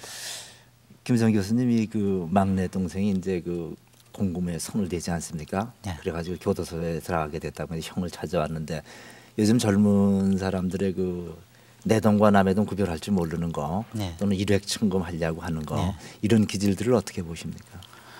뭐 별로 저는 그 좋은 일로 생각을 하지 않습니다. 여기서 지금 그 동생이라는 사람이 물론 그 증권 투자를 해서 돈을 벌려고 하는 그 행위가 사실은 우리 자본주의 사회에서 증권제도라는 엄연히 있는 것이고 그리고 법으로 허락이 돼 있는 거고 그러니까 누구나 다 할 수 있는 방법에 의해서 돈을 벌려고 한 건 물론 우리가 나쁘다고는 말할 수 없지만은 그러나 많은 사람들이 그런 방법으로 돈을 벌려고 한다는 것은 이 사회에 너무나 지나치게 쉽게 돈을 벌려고 하는 한탕주의를 자칫하면은 그런 것이 만연시키지 않은 거 생각이 됩니다. 그래서 지금 요새 증권법 많이 일어나고 있는데 그것이 아무리 우리 사회에 필요한 어떤 것이라고 하더라도 저는 좀 이해가 안 가요. 이거 잘못 가다가는 너무나 쉽게 우리는 돈만 벌려고 나쁜 사회를 가지 않는 그런 생각이 나네요. 또 한 사람 여기 등장인물 중에 그 임석규 씨가 있습니다. 임사장 하는. 그 자기 집을 좀 잘 짓고 그러기 위해서 이제 돈 100만 원 갖다 주고 온 사람인데 이 사람의 생활 태도 장선 씨 어떻게 보십니까? 그렇죠. 그 임 사장 생활은 자기가 일은 저질러 놓고 그것이 법의 제재를 받았을 때 그 담당 부서에 가서 봉투만 전해주면 된다는 그 사고 방식을 갖고 있는 임 사장인 것 같아요. 김은정 교수님은 어떻게 생각하십니까? 봐주기만 하면은 내가 돈을 벌 텐데 하는 사고 방식이 임 사장 사고 방식인데요. 어쨌든 돈을 주고 뇌물을 줘가지고서 그 일을 추진하려고 하는 건 결국은 불법을 저지르는 거 아니겠습니까? 이런 불법 저지른다는 건 이 사람 자신이 이미 썩은 겁니다. 썩은 것인데 썩은 사람이 결국 남한테 또 그렇게 하면서 자꾸 그렇게 하면은 딴 사람까지도 병들게 만드는 거죠. 이건 한번 그렇게 그런데 맛을 들이기 시작 그러면 사람들이 빠져나오지 못하지 않습니까? 뇌물 몇 번 받아보면 뭐 그다음에 계속 자꾸 받게 된단 말이에요. 면역성이 그 이제 없어져야 마치 그 에이즈처럼 후천성 면역 결핍증이 되고 맙니다. 이거 세상 모두 다 병들게 만들죠, 이거. 네. 그리고 김준수 선생님께 여쭤보는 거는 저거예요. 이 형제간에 지금 보증승계 문제가 되고 있지 않습니까? 근데 그 둘째 형이 그런 얘기 하잖아요. 내가 처음부터 뭐라 그랬냐, 안 쓰려고 그랬지 않느냐. 또 형은 이게 아주 무작정 큰 형은 희생하는 사람이고 이 두 형제의 태도를 좀 비교해서 말씀해 주시죠. 네. 현재 그 동생이 지금 잘못을 저질렀는데 그 동생이 이제 직장을 가지려면은 그 회사에서는 이제 재정 보증을 요구합니다. 그리고 그 재정 보증을 요구해 올 때에 그 재정 보증을 설 사람이 누가 있습니까? 그 현재 거기서는 그 형제밖에 없어요. 그러니까 두 형이 결국은 이제 그 동생의 재정 보증을 쓸 수밖에 없는 건데 그런 경우에 그 형님 때문에 내가 그 재정 보증을 섰다라고 하는 것을 나무라는 것은 그건 대단히 그건 곤란하다고 저는 생각이 되고. 요컨대 그러한 경우에는 그 동생이 물론 그런 일을 저지르지 않도록 해야 되겠지만은 기왕지사 그렇게 이제 일을 저질렀으니까 그 두 형제가 책임을 지고 그 갚아줘야 될 겁니다. 더군다나 제가 볼 때는 그 둘째 형은 상당히 재산적으로 여유가 있는 것 같은데 부인을 잘 설득을 해서 갚아주도록 하고 그 동사무장으로 있어서는 이제 박봉 생활을 좀 하고 있는데 그나마도 그 직장을 지금 퇴직을 해서 퇴직금으로 지금 갚아주려고 하고 있고 그것도 이제 모자라서 그 3천만 원 돈을 이제 갚기 위해서 이제 집까지 팔려고 하고 있는데 그 동생의 태도는 너무 심했다 저는 그런 생각을 이제 가지고 있습니다. 네, 알겠습니다. 여기 나와 계신 분들은 또 어떤 생각을 가지고 계신지 그 마이크 드신 분께 여쭤보죠. 돈 걱정을 안 하고 사는 사람이 이 세상에 있겠습니까? 없겠죠. 네. 평소에 돈이 좀 부족하다고 생각하십니까? 네. 얼마나 한 달에 얼마나 더 있으시면 좋으시겠어요? 지금 가져오는 거에 반절 정도 더 있었으면 좋겠어요. 50% 정도요? 네. 네, 알겠습니다. 혹시 남편이 조금 그 정당치 않은 방법으로라도 돈을 좀 많이 갖다 줬으면 좋겠다 이런 생각 해보신 적이 있습니까? 전혀 없다고 할 수는 없죠. 솔직히 말씀해 주셔서 진짜 고맙습니다. 그런데 남편이 진짜 그런 부정을 만일 어떻게 한다면은 말리실 생각은 있으십니까? 말려야죠. 네, 그러니까 돈이 더 있는 욕구는 결국은 참으면서 살아야 된다 이런 말씀이겠죠. 네. 드라마 속의 윤주사 어떻게 생각하십니까? 직업인으로서의 윤주사를. 직업인으로서는 굉장히 존경할 만한 분이죠. 네. 자기 일에 충실하고 아주 그런 공무원들만이 저희 이 사회에 있다면은 그 임 사장 같은 사람은 없을 거예요. 알겠습니다. 남성이 세상에 나와가지고 직장에 나와서 자기의 야심을 달성하고 이러는데 그 부인이 어느 정도 역할을 한다고 생각하십니까? 글쎄요, 제 생각에는요. 부인이 한 60-70% 이상 역할을 한다고 생각합니다. 만일 윤주사 부인이 결혼 초기부터 당신은 왜 이렇게 돈을 안 벌어오냐 많이 좀 벌어와라 나도 호의호식해야 되겠다 하고 난리를 쳤을 경우에 오늘날의 윤주사가 있었겠냐 생각 한번 해보시죠. 물론 그렇죠. 드라마를 보고 난 후에 상당히 그 강직하고 청렴한 그 윤주사의 내조가 얼마나 컸겠는가 하는 것을 생각해 봤어요. 부인이 계속해서 젊을 때부터 바가지를 긁고 왜 그렇게 수입이 적으냐 했으면 아마 오늘의 윤주사가 잊지 못할 것이고 또 3년만 남은 정년을 여태까지 세월을 보낼 수가 없었겠죠. 그만큼 여자의 역할이 상당히 크다고 생각합니다. 윤주사는 그 청빈화되는 편과 무능화되는 평을 동시에 듣고 있습니다. 장선 씨 청빈과 무능에 대해서 어떻게 생각하십니까? 청빈과 무능은 이제 제가 생각하기엔 그렇습니다. 그 윤주사가 아까부터 동생들 얘기를 했는데요. 네. 어느 공무원이든 그 자기 일을 충실히 하고 싶었던 거는 처음서부터 가졌던 꿈이었고 네. 살다가 보니까 자꾸 이렇게 변해가는 건데 이 동생들 일만 봐주고 집안일은 봐주지 않기 때문에 결국은 무능하다는 얘기인데요.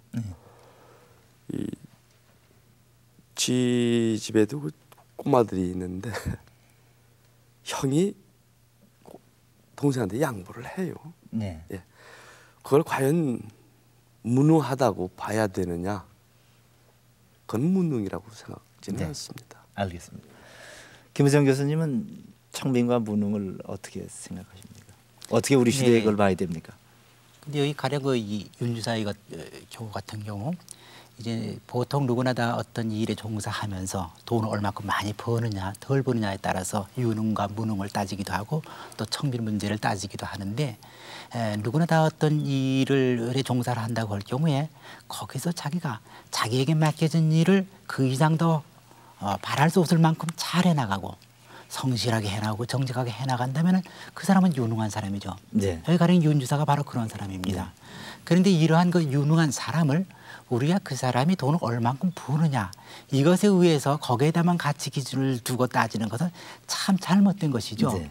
이제 이분은 근데 여기서 다만 한 가정에서 그 아내나 남편을 위해서 얼마큼 돈을 많이 갖다 주느냐 이런 문제를 따지고 있지만 또 가정을 위해서도 이 사람이 그 정도의 자기 집을 갖고 새방도 아니래요.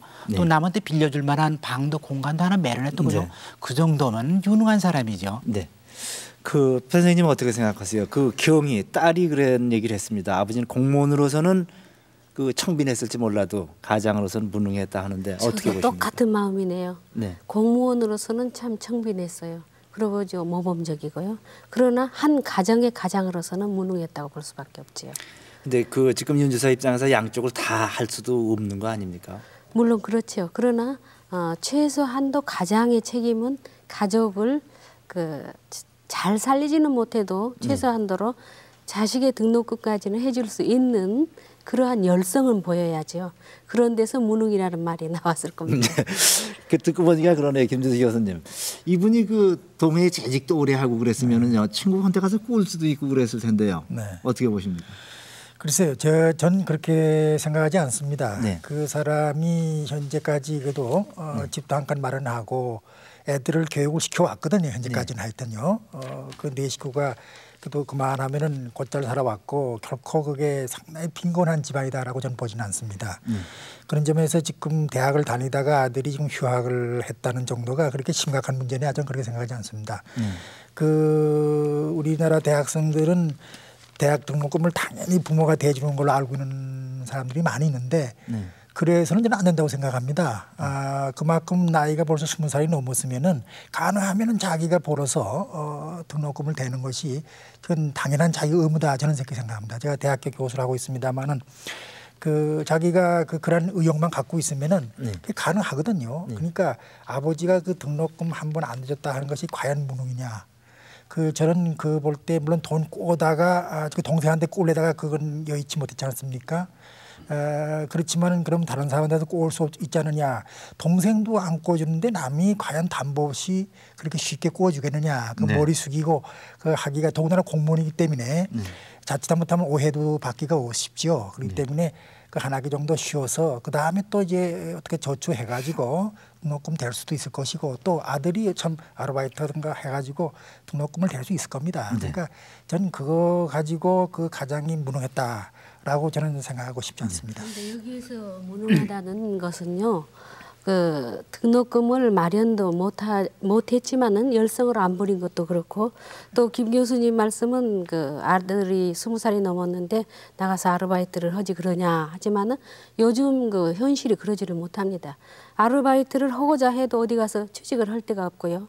또 4년제 대학을 뻗어시 나와서 그 원서를 내고 시험을 치려도 들어갈 데가 별로 없습니다. 그렇기 때문에 아르바이트 하기는 더욱 힘들고 또 한 달간 두 달간 아르바이트를 해가지고 70만 원이나 되는 등록금을 어떻게 충당할 수도 없고요. 그러니까 그 아들 자신도 상당히 갈등을 느끼다가 다음에는 아버지를 따라가는 그런 태도를 취했지 않습니까? 네. 김은정 교수님, 근데 이제 뭐 다른 직업도 다 같다고 생각합니다만 네. 공무원이라면은 아까 김 교수님께서 지적하셨듯이 이 사람은 유능한 사람으로 말씀하셨잖아요. 네.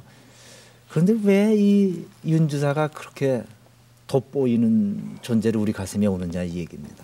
네, 공무원 같으면 물론 당연히 공복이기 때문에 그렇게 살아야 되죠. 그런데 여기서 우리가 이 사회 자체가 갖고 있는 배경, 물질 만능주의다, 배금주의다, 또는 한탕주의다, 어떤 요령주의다, 이런 여러 가지 사회적 배경 속에서 볼 때 공무원은 근데 우리 사회에서 유독 조금 봉급이 좀 적은 편 아니겠습니까? 여기 특히 동해 사무장 정도 되면 아마 적은 모양입니다. 그런데 그렇게 작을 경우에 이 사회 풍조를 봐가지고 남들로보다 자칫하면은 인격적으로 어떤 비하되는 무능하다 이런 평가를 받고 싶죠. 이제 그렇지만 그것이 자기의 성실함, 정직함에서 오는 것인데도 불구하고 그렇게 됐다고 한다면은 마치 우리가 이게 뭐 성서의 말까지 빌릴 필요는 없겠지만 뭐 의로 인하여 뭐 핍박받는 자에게 복이 있나니 거기까지는 안 간다고 하더라도 자기가 성실과 정직성으로 말미암아 감수되는 고독이라고 한다면 그 고독을 감수하는 그 모습은 훌륭하다고 봐야 될 것 같아요. 네. 김주수 교수님은 이 윤주사의 태도 같은 게 왜 우리 가슴에 감동적으로 온다고 보십니까? 그건 역시 뭐 아까 김 교수님 말씀 맞다나 우리가 하도 참 그 우리 눈에 보이는 게 물질적인 게 많습니다. 그래서 저렇게 이제 잘 살지 못하는 사람 보면은 아 저런 사람도 있구나 하니까 저렇게 살아가는 사람도 있구나 하는 점에서 상당히 감동을 주었다고 저는 생각하는데 실제는 그 저렇게 사는 분들이 많이 있다고 저는 봅니다. 하기 때문에 다만 우리가 드라마에서 요새 보면은 그 잘 사는 분들이 많이 나와요. 그렇기 때문에 다 우리 잘 살구나 하는 착각을 가지고 있는지도 모를 겁니다. 실제는 그렇지 못하다고 저는 보는데요. 그렇기 때문에 저분들보다 훨씬 더 못한 사람들 많지요. 제가 알기는요. 그렇기 때문에 그런 것이 드라마에서 잘 취급이 안 돼서 그 우리 그 인상에 잘 남지 않았기 때문에 저 정도의 드라마도 우리에게 상당히 감동을 주지 않았나 저는 그렇게 봅니다. 네. 단연히 보시기에는 이 윤주사가 살아가는 방법이요, 그 애들보다는 동생을 더 끔찍히 여기고 하는 방법이 핵가족 시대에 사는 사람으로서는 시대에 안 맞는다고 생각지 않으십니까? 요즘 젊은 사람들은 이해를 잘 못하겠지요.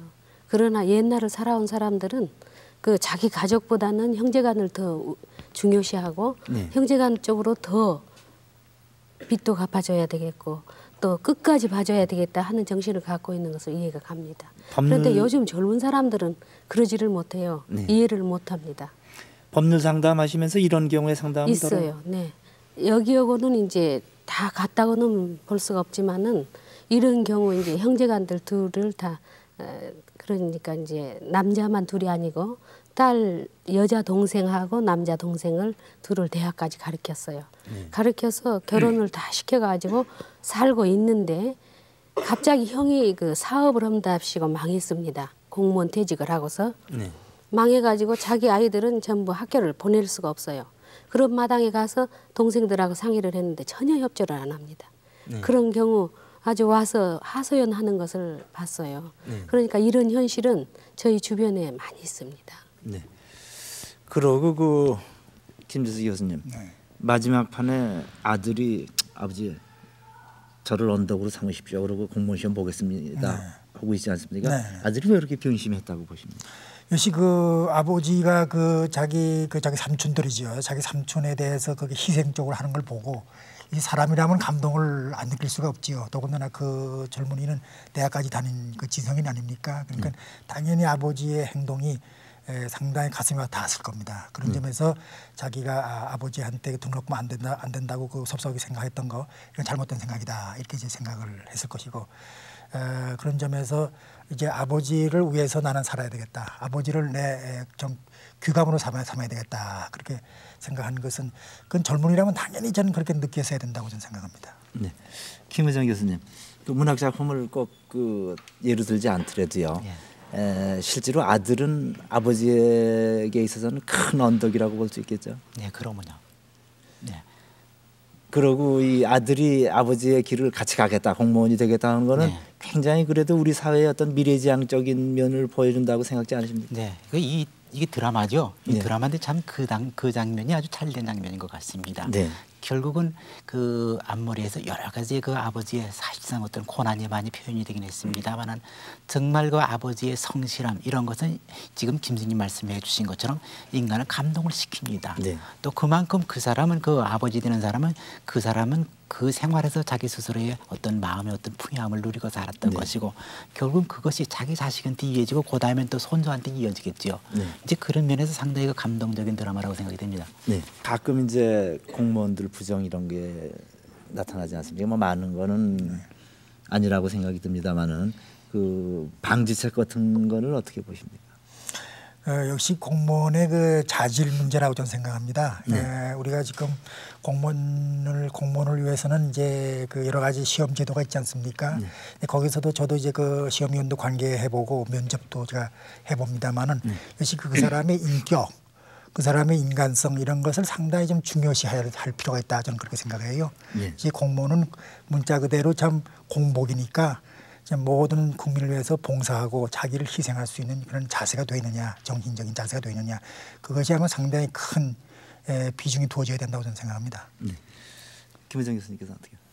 네, 그 뭐 흔히들 봉급을 더 올려줘야지 공무원들이 부정을 안 하지 않겠느냐 하는 얘기를 합니다만은 그러나 그건 좀 글쎄 하나의 방법은 되겠지만 근본적으로는 이 사회가 거짓을 미워하는 사회, 네. 누구나 또 정직하게 사는 사람을 정말 받들고 칭찬해 줄 수 있는 사회, 그런 사회, 그런 도덕적인 사회가 되는 것이 가장 근본적인 문제이겠죠. 네. 그리고 우리 외국 같은 경우로 보게 되면은 그 가령 이 사람은 그렇게 적은 봉급으로 살고 있지만 그 대신 자기 자식의 교육 문제 같은 것을 그다지 걱정 안 하고도 살 수 있는 사회가 된단 말이에요. 그러니까 자식이 대학을 꼭 안 가더라도 취직해서 살 수 있는 것이고, 그리고 이미 우리는 의료보험제도가 돼 있습니다만 아내가 병들고 자식이 병들할 때는 병원에 가서 쉽게 치료할 수 있고, 이런 사회가 되면은 여기서 이 사람은 전혀 바깥에서 누구로부터 무능하다는 얘기를 절대로 듣지 않은 사람입니다. 알겠습니다. 장선 씨가 공무원 역할을 직접 연기를 하셨는데요. 가끔 우리가 듣는 그런 부정 같은 거 어떻게 하면 좀 없어지겠나 생각을 해보시죠.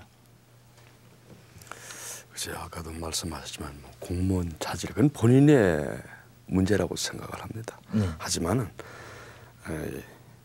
이번 윤주사 같은 사람들을 자꾸 이렇게 발굴해서 무슨 표본으로 삼을 수 있는 그런 제도가 좀 됐으면 좋겠습니다. 네.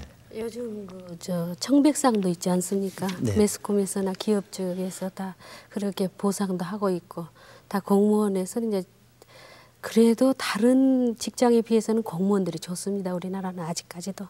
그렇기 때문에 그 기업이나 근로자 중소기업에 근무하는 사람들이 비할 것이 없지만은 요즘 공무원들은 우리나라에서는 안정된 생활들을 하고 있고 또 그만큼 또 소신껏 일할 수 있게 하고 있다고 생각이 드네요. 네. 오늘 이 문제는 결국 돈 문제가 이제 시발점이 됐죠. 그런데 우리 돈과 현대 생활에 있어서의 행복 이런 걸 놓고 그 결론적인 말씀을 한마디 해주십시오. 네. 근데 돈이 있으면은 물론 이제 어느 정도 행복을 이제 추구할 수가 있죠. 하지만은 돈만이 이제 행복을 추구할 수 있는 수단은 아니거든요. 네. 역시 돈이라는 것은 이제 자기가 생활해 나가는데 이제 어느 정도 생활해 나가는 것이 행복이냐 하는 것이 문제겠지만은 그래도 그저 남부럽지 않게 살 수 있는 정도 그 이상의 욕망을 채울 생각을 하지 않을 때 돈이라는 건 꼭 필수적이지만은 돈이 많다고 해서 꼭 행복한 건 아니거든요. 그렇기 때문에 우리가 그 주변에서 그 많은 그 물질적인 것을 봅니다만은 그런 걸 물리칠 수 있는 그런 그 정신적인 자세를 가질 때 저는 비로소 행복을 느낄 수 있다. 저는 그렇게 생각을 합니다. 욕심이 없으면 행복하죠. 그렇기 때문에 돈만이 전부 행복하다는 것은 아닙니다. 욕심을 버리고 살면 행복합니다. 욕심 없는 사람이 있습니까? 저는 욕심 없이 살고 있어요. 네. 글쎄, 우리가 그런 얘기 있지 않습니까? 이 애비가 거지기 때문에 우리는 화재를 안 당했다 하는데, 근데 돈은 좀 있어야 되겠지만 동감입니다. 저도 많은 욕심을 내지만 않으면 괜찮을 것 같습니다. 김은정 교수님께서 결론적으로. 네, 그 브라질의 그 작가 바스콘셀로스의 저 나이라임 오렌지 나무라고 많이 들려서 읽고 있죠. 거기 나오는 조그만 그 주인공이 언젠가는 선생한테서 받은 돈 자기는 배고파서 죽을 지경인데 자기보다 더 배고픈 나하고 같이 과자를 나눠 먹습니다. 사가지고. 그처럼 자기가 아무리 돈이 많다고 해서 여유가 있고 행복한 것이 아니라 아무리 가난하더라도 자기보다 더 가난한 사람에게, 더 불행한 사람에게, 더 급한 사람에게 나눠줄 여유를 가졌을 때 그 사람이 진정으로 여유가 있는 사람이고 행복한 사람이 아니겠는가. 네. 저희들은 돈 문제 또는 자녀의 문제를 생각할 때 늘 자녀에게 돈을 많이 물려주고 가려고 생각을 하고 있습니다. 하지만 돈을 많이 물려주는 부모가 되기보다는 자식에게 세상을 살아갈 지혜와 능력을 키워주는 부모가 돼야 되지 않나 생각이 듭니다. 특히 아버지들께서는 돈을 많이 버는 아버지가 될 것이냐, 자랑스럽고 명예로운 아버지가 될 것이냐, 그 길을 택해야 될 것 같습니다. 그리고 부인들께 꼭 부탁을 드리고 싶습니다. 남성들의 세계에는 공무원이 아니더라도 수많은 유혹이 들끓고 있습니다. 또 남성들은 때로 그 유혹에 약해져서 무릎을 꿇을 때도 있습니다. 그때 남자는 남자로서의 길을 포기할 수도 있습니다. 부인 여러분, 남편을 유혹에서 구출해 냅시다. 안녕히 주무십시오.